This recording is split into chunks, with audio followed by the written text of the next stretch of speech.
In the autumn of 1989, when the leaves began their slow descent from the camphor trees that lined the courtyards of Chiai Girls' Boarding School, a 17-year-old student named Lin Mei carried her single suitcase up 4 flights of narrow stairs to what would become her final home. The weight of that suitcase told a story all its own. Inside were her few possessions, carefully folded school uniforms, a small collection of poetry books with pages worn soft from countless readings, and 3 notebooks filled with her own verses written in the precise characters she had practiced since childhood.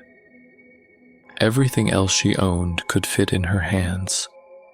Lin Mei had always been the kind of girl who occupied the spaces between things, not quite invisible, but never the center of attention either. In her previous school, before her family's circumstances forced this move, she had possessed one treasure that made the loneliness bearable. Her best friend, Xiao Yu, had been everything Lin Mei was not: bright where she was quiet, bold where she was careful, quick to laugh where she was slow to speak. They would spend hours after classes sitting beneath the old banyan tree in the school courtyard, sharing secrets and dreams in the way that only teenage girls can.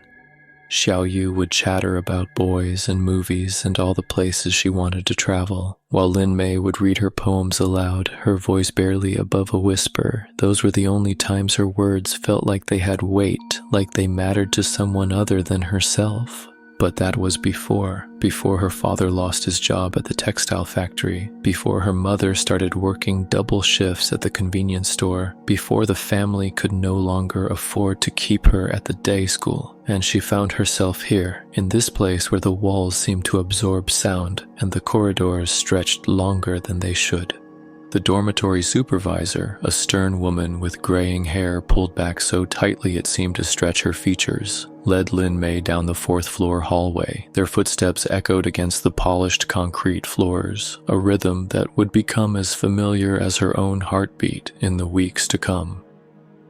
The hallway smelled of industrial disinfectant and something else, something older and harder to place. Like dried flowers left too long in a forgotten drawer. "Room 401, the supervisor announced, stopping before a wooden door that looked identical to all the others. She fumbled with a ring of keys that jangled softly in the afternoon silence. "You'll be sharing with another student, but she's gone home for the weekend. You'll meet her Monday morning."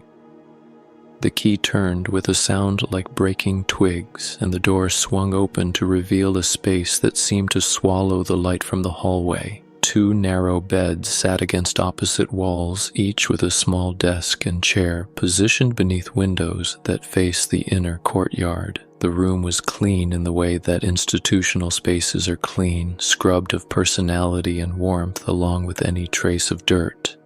Lin Mei stepped inside and set her suitcase on the bed that clearly hadn't been slept in recently. The mattress was thin and firm, covered with sheets that smelled of harsh detergent. The supervisor made a few perfunctory comments about meal times and study hours, but her words seemed to drift away like smoke. All Lin Mei could focus on was the silence that settled over the room the moment they stopped talking. After the supervisor left, Lin Mei sat on the edge of her new bed and looked around what would be her home for the next 3 years.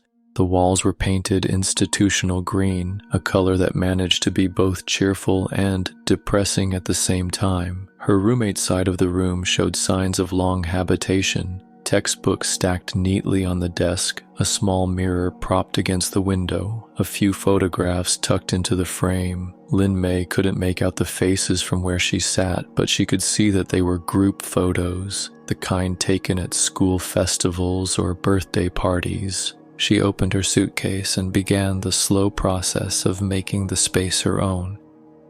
Her clothes went into the small wardrobe, her books arranged on the desk in order of preference. She saved her poetry notebooks for last, holding them for a moment before placing them in the desk drawer. Writing had always been her way of making sense of the world, of giving shape to feelings that were too large or too complex for ordinary conversation. That first night, she lay in the narrow bed listening to the sounds of the dormitory settling around her, footsteps in the hallway, muffled conversations through thin walls, the distant sound of someone practicing piano in the common room 3 floors below. But there was something else too, a quality to the silence in room 401 that felt different from the ordinary quiet of night. She pulled out one of her notebooks and began to write by the pale light filtering through the window. The words came slowly at first, then faster as she found her rhythm. She wrote about the camphor trees she had seen from the bus window on her way to school, about the way their leaves seemed to whisper secrets to each other in the afternoon breeze. She wrote about missing Xiaoyu, about the hollow feeling in her chest that seemed to grow larger with each passing hour. When she finally put the notebook away and tried to sleep, her dreams were filled with the sound of rustling leaves and voices she couldn't quite understand. The weekend passed quietly. Lin Mei explored the dormitory, learning the locations of the communal bathrooms, the study halls, the small kitchen where students could prepare simple meals. She discovered a library on the 2nd floor with tall windows that let in streams of golden afternoon light. It became her refuge, a place where she could sit with her notebooks and write without feeling like she was taking up too much space. Monday morning arrived with the sound of other students returning from their weekend visits home.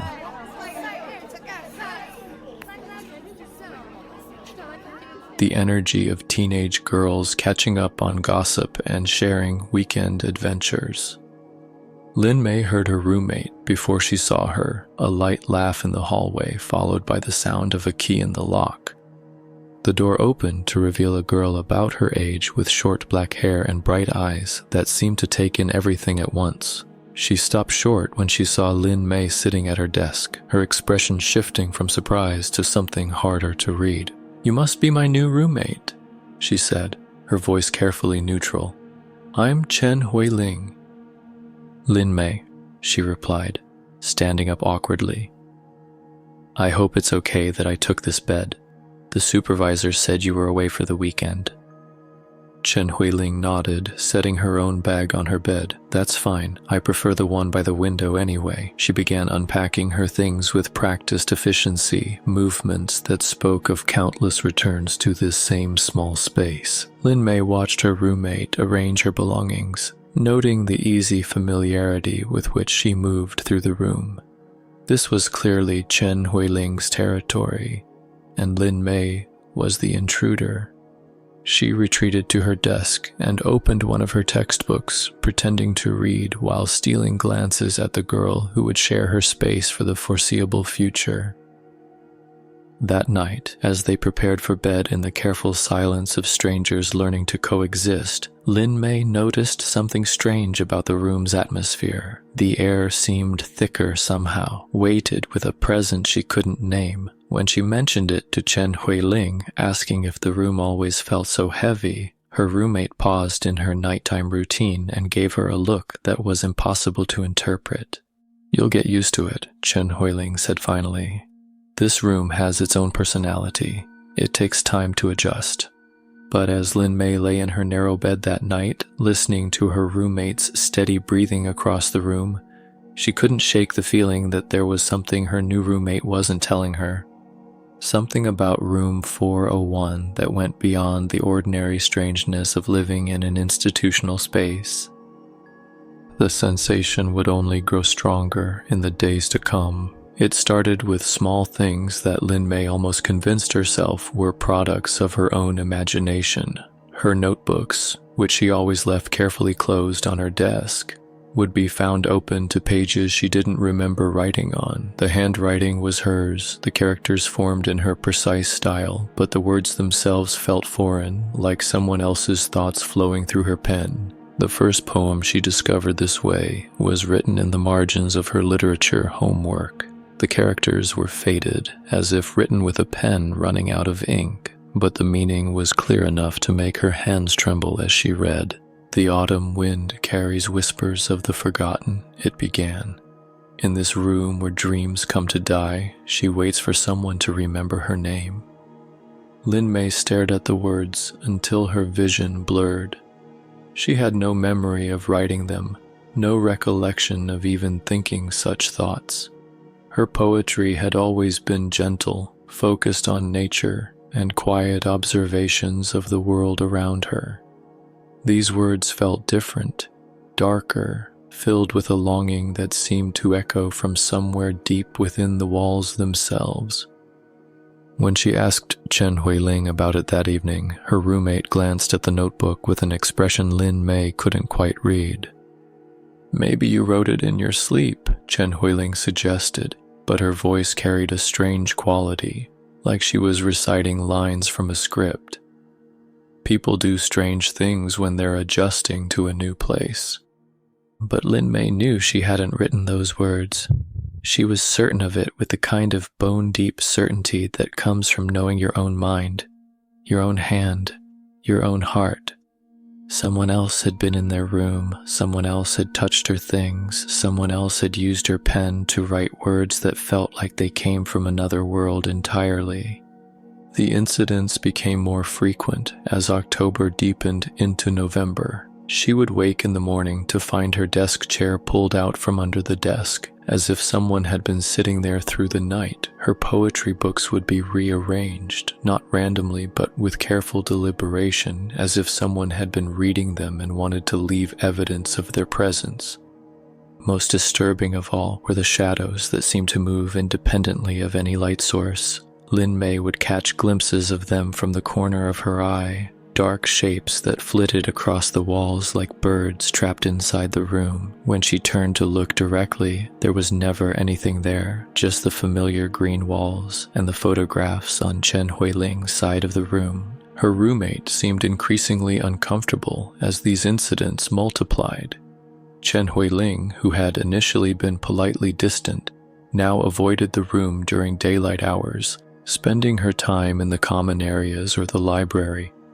When she did return, it was always late in the evening, and she would go to sleep immediately, pulling her blanket over her head as if trying to block out more than just the light. "Has anything like this happened before?" Lin Mei asked one night, her voice barely above a whisper in the darkness between their beds. The silence stretched so long that Lin Mei thought Chen Huiling had fallen asleep. Then, just as she was about to give up waiting for a response, her roommate's voice came through the darkness, so quiet it might have been the wind. "There was another girl," Chen Huiling said. "Before you, she lived in this room for 2 years. Lin Mei felt her heart begin to race. "What happened to her?" Another long pause, filled with the sound of their breathing and the distant hum of the building's heating system. "She fell," Chen Huiling whispered, "down the stairs one night in November just like this. They found her in the morning." The words hung in the air between them like a physical presence. Lin Mei wanted to ask more questions, wanted to know the girl's name, wanted to understand what Chen Huiling meant by the way she said "fell," as if it were something more complicated than a simple accident. But her roommate had already turned toward the wall, her breathing deepening into the rhythm of sleep. That night, Lin Mei dreamed of a girl with long black hair who sat at her desk, writing in her notebooks. In the dream, she could see the girl's face in profile, young and sad, with tears that fell silently onto the paper as she wrote. The girl looked up once, meeting Lin Mei's eyes across the small room, and her expression was one of infinite loneliness, of someone who had been waiting for recognition for far too long. Lin Mei woke with the taste of tears in her mouth and found her notebook open on the desk, filled with writing she didn't remember creating. This time, the words were a story about a girl who loved to write poetry, who had no friends in her new school, who spent her evenings alone in room 401, pouring her heart onto paper that no one would ever read. The story was written in Lin Mei's handwriting, but it wasn't about Lin Mei. The details were different, older, belonging to someone who had lived in this room before her, someone who had sat at this same desk and felt the same crushing loneliness that now pressed against Lin Mei's chest like a physical weight. As November progressed, the boundary between Lin Mei's experiences and those of the previous occupant began to blur in ways that terrified her. She would wake to find herself sitting at the desk with a pen in her hand, her notebook filled with poems about autumn leaves and missed opportunities, and the way silence could become so heavy it felt like drowning. The handwriting was always hers, but the memories the poems described belonged to someone else. Birthday parties she had never attended, friends she had never made, conversations with a mother who sounded nothing like her own. It was as if another life was bleeding through into hers, another story demanding to be told through her hands, her words, her voice. The most disturbing incident came on a Tuesday evening in late November. Lin Mei had gone to sleep as usual, but she woke in the early hours of the morning to find someone lying in bed beside her. In the dim light filtering through the window, she could see the outline of another girl, curled on her side with her back to Lin Mei, breathing so quietly it was almost inaudible. For several minutes, Lin Mei lay perfectly still, afraid to move, afraid to breathe too loudly, afraid to do anything that might disturb the impossible presence beside her. The girl's hair was long and black, spread across the pillow like spilled ink, and she smelled of dried flowers and old paper, the scent of things that had been kept too long in closed spaces. When Lin Mei finally found the courage to whisper, "Who are you?" the figure began to turn toward her.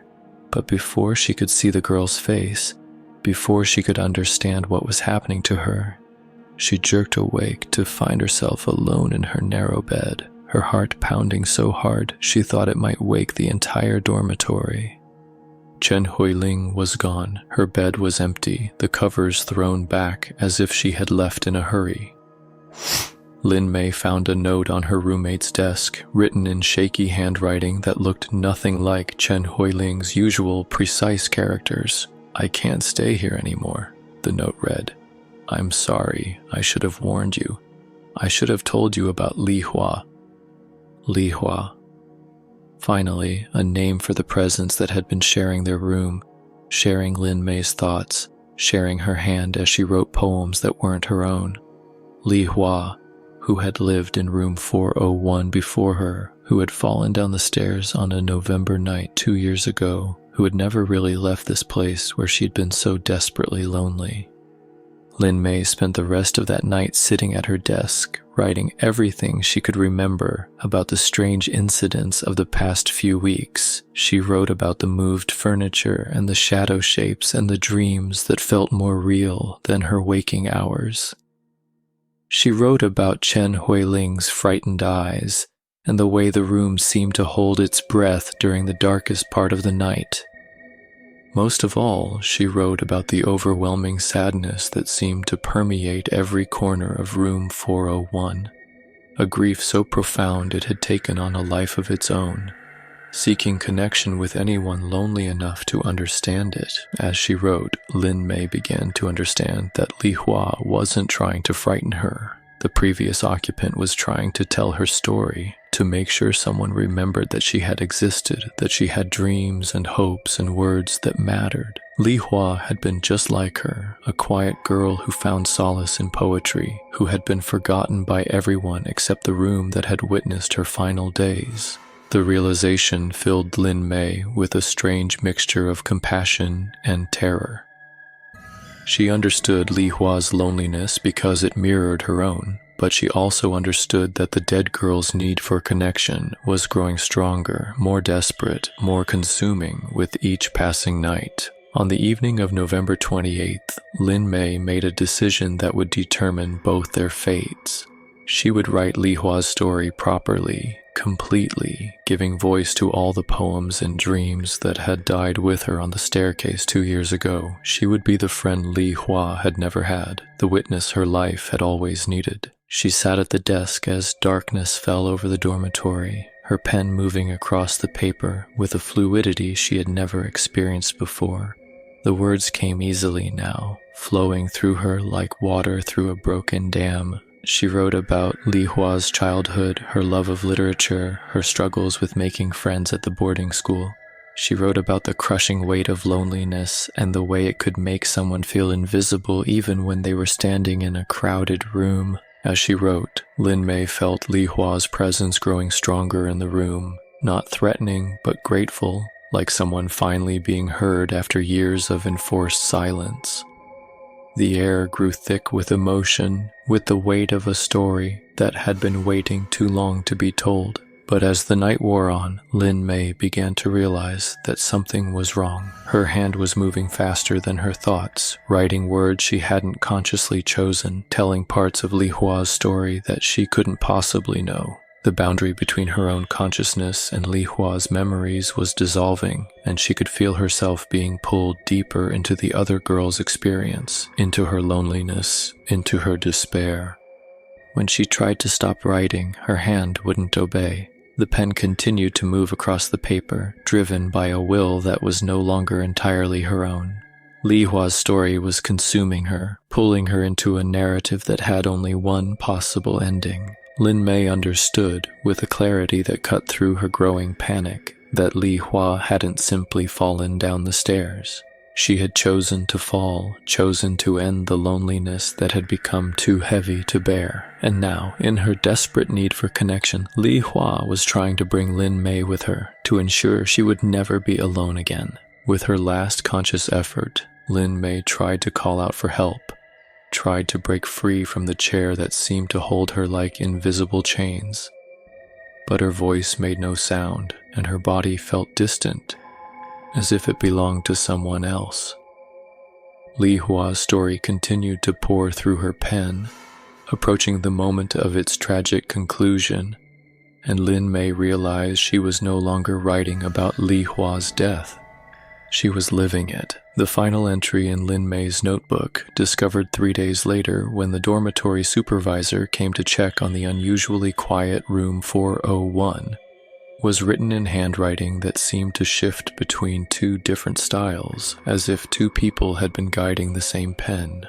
"We understand each other now," the final lines read. "We are no longer alone. In the space between breath and silence, between memory and forgetting, we have found the friendship we always needed. The autumn leaves are falling, and we are falling with them, together at last."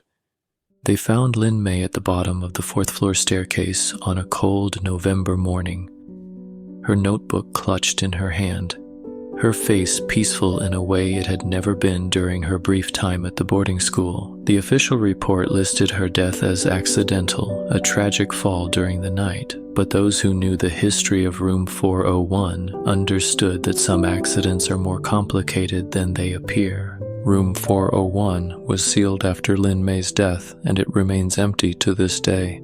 Sometimes students passing in the hallway report hearing the soft sound of pen on paper coming from behind the locked door, and the night janitors speak of seeing lights moving behind the windows when the room should be dark and still. But those who knew both girls, who understood their shared loneliness and their love of words, prefer to think of it differently.